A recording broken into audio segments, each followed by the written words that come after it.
amidst the huge crowd with the constant fear of absolutely not losing. As the minutes were ticking by, the player was drowning in his own pool of expectation and pressure. Once the ticking stopped after the allotted 40 minutes, guess what? Good evening, fellow Toastmasters and the guest of this 460-second meeting. I lost the match. Yes, you all guessed it right. I was the player. On the 18th of August 2014, our school organized the zonal basketball meet in which 8 schools from Dhanbad zone had participated. We were really working hard for this match as we had been winning the zonal for 3 consecutive years. Since 2014 was our last year in school, there was this pressure of winning for one last time.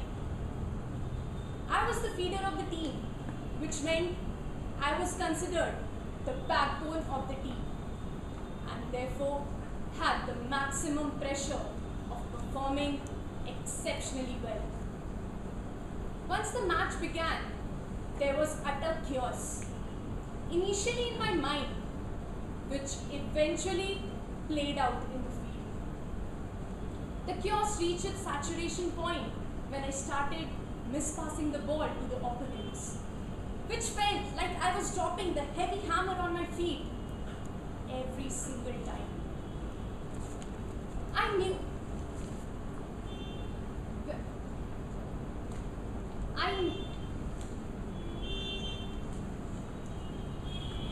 my coach had enough and kicked me out of the team. He did this so that I could sit, watch the match, know my mistakes and contemplate on them. What I failed to realize was that the pressure was my actual opponent rather than the players on the other side. When we take on too much pressure, it becomes a habit, and habit can become chaos. And chaos, my friends, can become a curse. During the 3rd recess, when I was kicked back in the team, I repeated the same mistake because my pressure had become my habit. Well, it is said that people learn from their mistakes, and I was no different. I was fortunate enough to be selected for the regional basketball meet.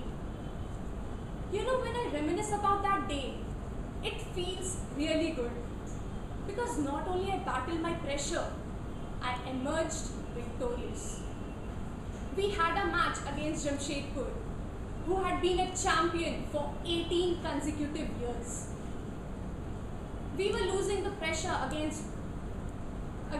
we were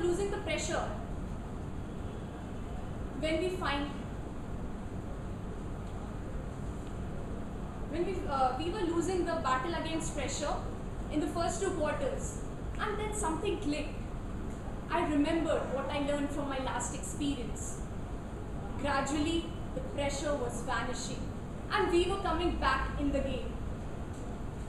The crowd kept on cheering till the match finally ended in our favor, and we won by breaking the 18 years record of Jamshedpur. Although winning was the main motto, my last experience taught me not to take the motto as an absolute requirement, and hence the fruitful results. Both time I aimed to win, but my approaches were different. In my former experience, I was obsessed with winning, due to which I couldn't give my best and felt disappointed, depressed and rejected. When our ultimate aim is to win, the ability to accept the defeat, to learn from experience and make that failure a stepping stone to our success is what dies inside us. Moreover, I expected to win in the former experience, while I hoped to win in the latter. There is a fine line between hope and expectation. One builds you day by day, and the other kills you day by day. I'm not necessarily asking you all to stop expecting, but don't let that expectation create your heartbreaks. In the second experience, I wanted it all. The knowledge, the failures, the lessons, if any, on my way. I knew that even if I lose, I would emerge victorious, as I would have a knowledge and, as a bonus, my acceptance to failure.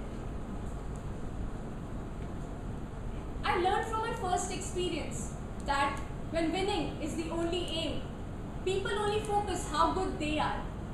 But we'll be surprised to know that we can also learn from our opponent as well, which help us not only to be a good person, but good player. But this obsession of winning snatches this learning experience from us. So fellow Toastmasters and the guest, this thought applies to every aspect of life, including Toastmasters. We should not participate with the expectation of winning, but rather with the hope to win by learning from our experience. I'm not asking you all to stop aiming big, but don't let that expectation of winning win over the joy of your participation. The best thing about it is that you never lose. Either you win or you learn. Just remember, the bad times will always wake you up to the good stuffs you weren't paying attention to. Wherever you are, just be all there. Not only to win, but to play and learn from the experience. Because you can never win unless you learn to lose.